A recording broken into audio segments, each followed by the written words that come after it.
Bonsoir, excellent début de semaine à tous. Il est 19h sur Oula, c'est l'heure du journal. Nous vous proposons les principaux titres de l'actualité de ce lundi. Une feuille de route pour la fondation des Ulémas africains, projet de charte qui a été examiné lors d'une réunion de la commission scientifique ces 2 derniers jours à Nouakchott en Mauritanie.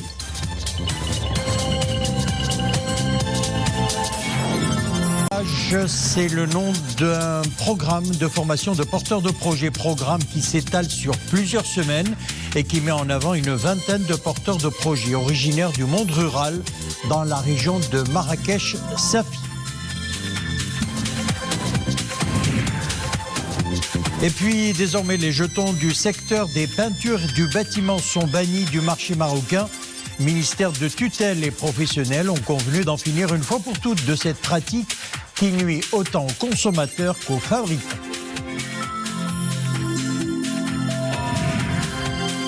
Et puis en fin de journal, nous irons à Marrakech où des arbres avec un feuillage purement photovoltaïque vous permettent de recharger les batteries de votre matériel électronique portable, vous permettent de vous reposer à l'ombre de leur feuillage artificiel et la nuit venue, ils éclairent. Bonsoir. D'abord, ce message de condoléances adressé par Sa Majesté le roi Mohammed VI aux membres de la famille de feu Mohamed Ismail, défunt réalisateur et cinéaste. Dans son message, Sa Majesté le roi Mohammed VI exprime ses vives condoléances et ses sincères sentiments de compassion aux membres de la famille du défunt et à travers eux à sa grande famille artistique pour la disparition de l'un des pionniers de la réalisation cinématographique. À Dieu nous sommes et à lui nous retournons.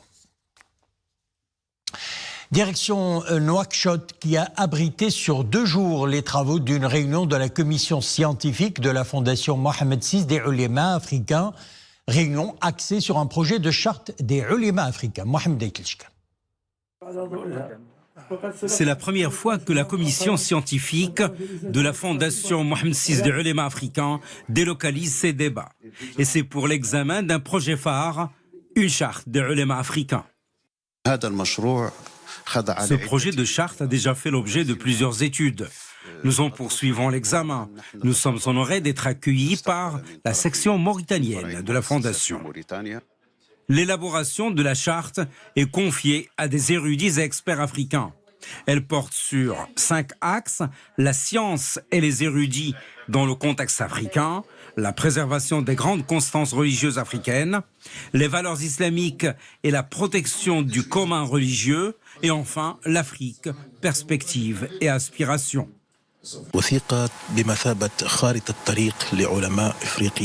La charte constituera une feuille de route pour les ulémas africains, pour la mise en œuvre des constantes qui sont communes au Maroc et au continent africain. La consolidation du commun religieux nous permettra de faire face aux anomalies consécutives à certains courants de pensée.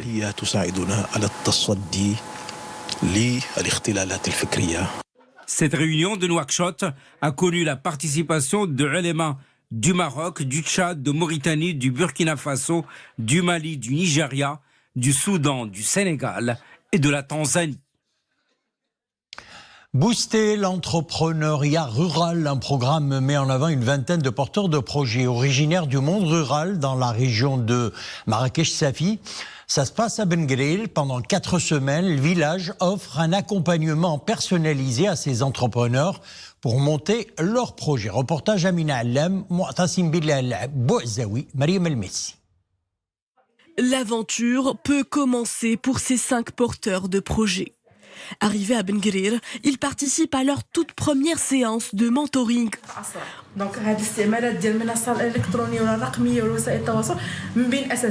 En moins d'1 semaine, leurs entreprises devraient être remises sur les rails.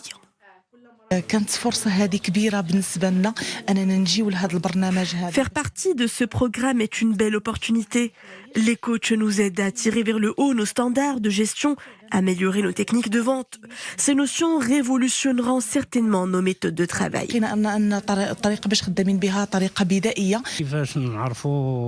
La coopérative que je gère emploie des femmes et hommes, dont des personnes en situation de handicap. Cette formation nous apportera un nouveau souffle et nous aidera à mieux commercialiser notre produit et pourquoi pas l'exporter vers le monde entier. Le village, une structure de mentoring. Ici, les ateliers s'enchaînent. Commercialiser, fidéliser et communiquer. Ces techniques n'auront plus aucun secret pour ces futurs chefs d'entreprise. La réussite sera collective pour ces entrepreneurs. L'idée de les rassembler est ingénieuse. Vivre l'aventure entrepreneuriale à l'unisson créera des synergies et les aidera à aller de l'avant. C'est toute la finalité que se fixe le CRI de Marrakech. De concert avec l'Université Polytechnique Mohamed VI et l'agence MENA Concept, en droite ligne avec le chantier royal pour l'accompagnement et l'appui à l'entrepreneuriat. On voulait aller vers une population qui est aujourd'hui desservie et créer une sorte de connexion en termes de partage d'expérience, d'accompagnement et de savoir-faire qui est concentré entre Casarabah et dans les grandes villes et créer ce partage et cette connexion avec les entrepreneurs du monde rural. Sur près de 5000 porteurs de projets issus du monde rural dans la région de Marrakech-Safi, seulement 20 candidats ont été retenus pour vivre cette expérience humaine et professionnelle. Un accompagnement pas à pas qui ne s'arrêtera pas à le village, mais se poursuivra tout au long de cette année. Nous le disons à l'instant, le village est un programme conçu pour encourager l'entrepreneuriat rural. Le programme Le Village met en avant 20 porteurs de projets originaires du monde rural dans la région Marrakech-Safi. Pendant 4 semaines, ces porteurs de projets bénéficient d'un accompagnement personnalisé pour monter des projets et décrocher leur premier contrat.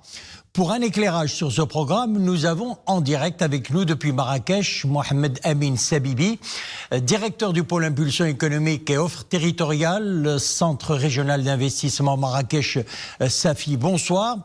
Alors ma première question, quel est le rôle du CRI dans ce programme ? Alors bonsoir et merci pour l'invitation. Tout d'abord, et rappelons-le, le village est une émission de sensibilisation sur l'entrepreneuriat dans le monde rural.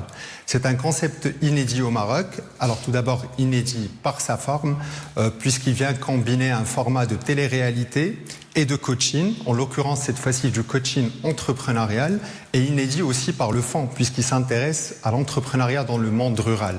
Le monde rural qui est un peu le parent pauvre de l'entrepreneuriat et qu'on a tendance à oublier, et ce malgré son importance et les richesses dont il regorge.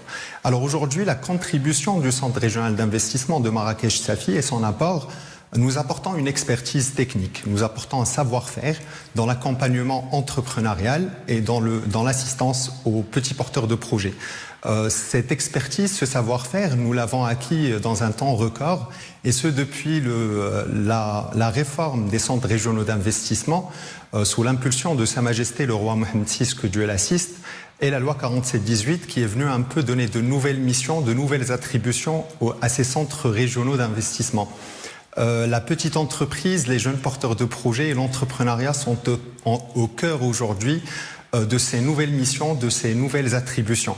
Il est clairement dit dans la loi qu'aujourd'hui, nous devons apporter un soutien non seulement aux gros investisseurs, mais aussi aux petits porteurs de projets, à la petite entreprise, et ce pour le rôle très important qu'elle joue dans l'emploi aujourd'hui.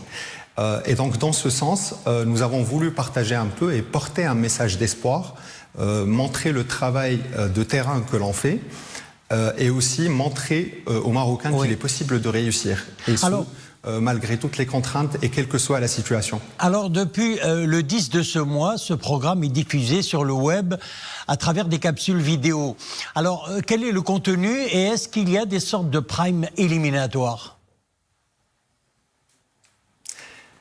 Alors, il n'y a pas de prime éliminatoire, nous sommes plutôt dans la célébration. Et quand je dis la célébration, il est vrai que 20 porteurs de projets ont été choisis parmi 5000 dossiers de candidature. Cela ne veut pas dire que l'on n'accompagne pas les autres porteurs de projets. L'accompagnement se fait dans la continuité. Aujourd'hui, nous avons choisi des porteurs de projets avec des projets un peu matures pour les célébrer et pour leur apporter le soutien dont ils ont besoin. Alors, le contenu des capsules qui sont diffusées, vous avez des portraits, donc des portraits de ces entrepreneurs, afin que les gens puissent se rapprocher d'eux, puissent les connaître, mais aussi des quotidiennes et les formations qui leur sont dispensées dans le cadre du bootcamp. Ces quotidiennes sont diffusées dans des capsules à un format réduit et puis par la suite seront mises en intégralité pour ceux qui souhaitent les suivre. Nous avons aussi des primes, mais où on célèbre les porteurs de projets à la fin de leur bootcamp, parce que rappelons-le, le bootcamp c'est une semaine de formation, une semaine intensive chargée d'émotions et qui finit par un prime où on célèbre ces porteurs de projets et où ils se voient octroyer leur premier bon de commande par la CGEM, parce que rappelons-le, aujourd'hui le Centre régional d'investissement de Marrakech-Safi ne peut exister seul. Et ce programme est un exemple, est un parfait exemple du travail et de l'intelligence collective qui émane d'un travail de tous les acteurs de l'écosystème, que ce soit les chambres professionnelles, la CGEM, les acteurs associatifs de l'écosystème, de l'entrepreneuriat et tout le reste. Mohamed Amin Sabibi, ce programme est une nouvelle approche pour stimuler et accompagner l'entrepreneuriat chez les jeunes. Qu'en est-il du montage financier et du financement des projets ? Alors aujourd'hui, comme vous le savez, les instruments de financement sont plus disponibles qu'avant et surtout depuis 2019 et du programme Telaka initié par Sa Majesté le roi Mohammed VI, que Dieu l'assiste. Vous avez un produit spécifique de dette avec des conditions vraiment très avantageuses et très favorables à 1,75%, où on ne demande plus des cautions personnelles de porteurs de projets, où les porteurs de projets se voient octroyer un financement sur la base de leur programme et de leur business plan et du projet qu'ils comptent faire.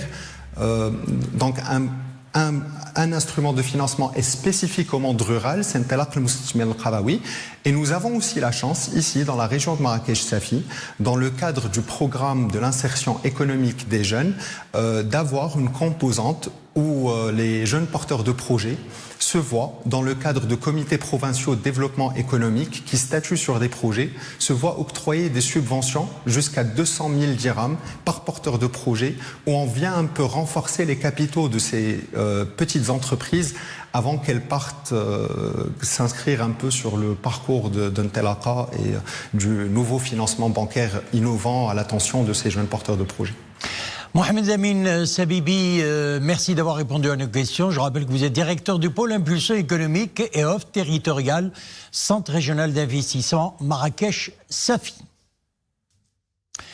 La CGEM et le patronat israélien explorent les moyens de dynamiser la coopération économique entre les deux pays. Un accord de partenariat stratégique est conclu entre les deux organisations réunies en visioconférence. Ce partenariat vise à établir un dialogue ouvert et permanent en vue de créer de fortes synergies entre les communautés d'affaires des deux pays dans des secteurs clés comme l'import-export, la recherche, l'innovation, la technologie ou encore le tourisme. Saïd Al-Idrissi, Imanable. Un important potentiel d'échanges commerciaux, d'innombrables opportunités d'investissement, le patronat marocain et israélien pose les jalons d'un partenariat qui souhaite solide et durable. Aussitôt dit, aussitôt fait, un accord de partenariat stratégique est ici conclu pour promouvoir les relations économiques et commerciales et le développement technologique entre les deux pays, pour qui la réactivation des relations diplomatiques est prometteuse à bien des égards. Un important potentiel en matière d'échanges commerciaux, mais aussi d'innombrables opportunités d'investissement que le secteur privé marocain et israélien peuvent saisir ensemble sur le plan local, régional ou même global, dans différents secteurs comme le tourisme, l'agrobusiness, la technologie et l'innovation. Une nouvelle étape pour stimuler une synergie forte et durable. Le Maroc pourrait être un pont de liaison avec l'Afrique du Nord pour les entreprises israéliennes. Le Royaume offre aux industries automobiles, agricoles, alimentaires, textiles et chimiques une plateforme compétitive pour l'importation. La volonté des deux parties étant très importante et le sérieux qui nous anime fera, j'en suis sûr, une très belle aventure commerciale qui, j'espère, sera aussi une très belle aventure humaine.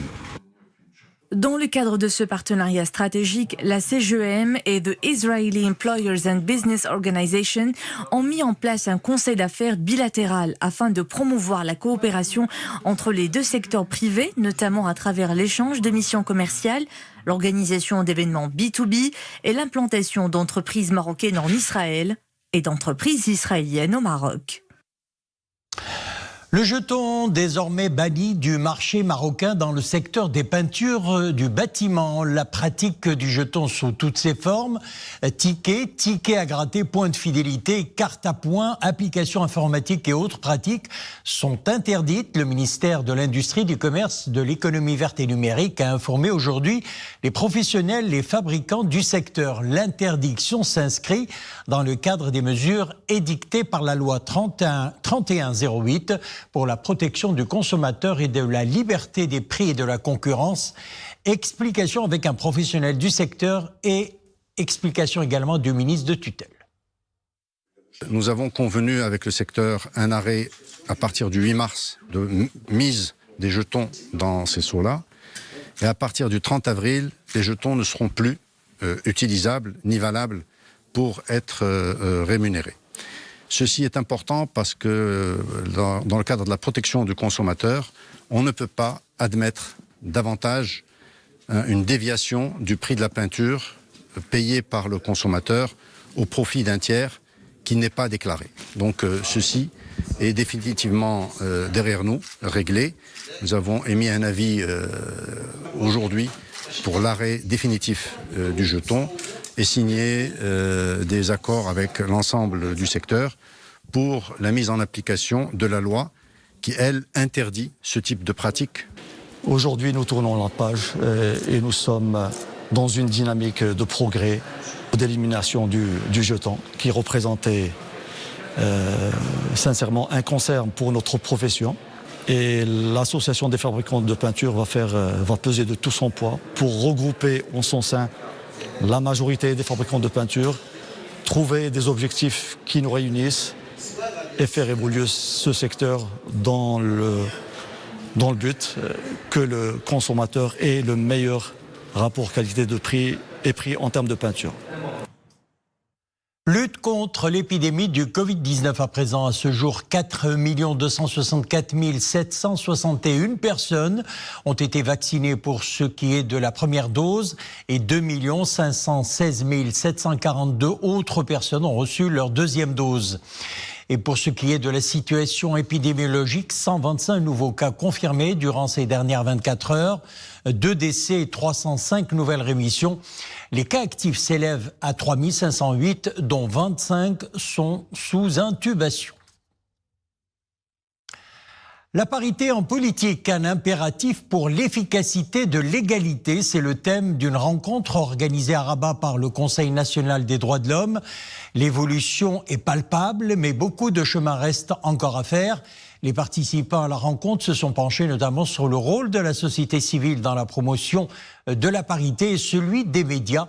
Écoutons Latifa Kherbesh, présidente de l'AACA. Il est important de se dire, est-ce que les représentations collectives auxquelles participent les médias, est-ce qu'ils ne sont pas des freins à l'autonomisation politique des femmes?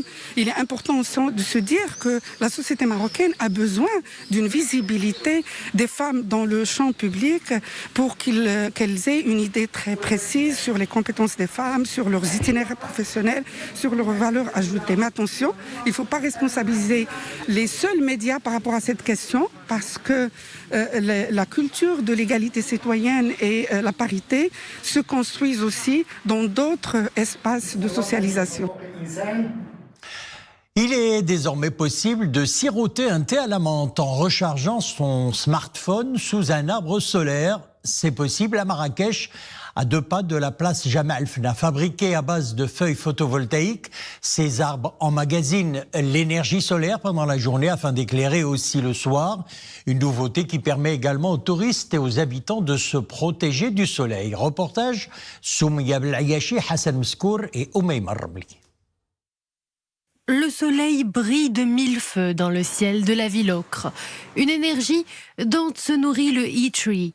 Avec son feuillage carré, cet arbre n'est pas comme les autres. Des panneaux photovoltaïques au lieu de feuilles et qui se nourrissent de rayons solaires transformés par la suite en courant électrique. Vous avez trouvé la solution pour votre téléphone? Oui, j'ai trouvé la solution ici, sur la place et devant la mosquée. Et je suis très bien ici, avec beaucoup de facilité dans la ville de Marrakech pour recharger le téléphone. Profiter de l'énergie solaire, mais aussi en créer, voilà l'innovation introduite dans ce parc de jeux à proximité de la place El Koutsoubia. On fait du sport et on crée de l'énergie dont pourront profiter les passants.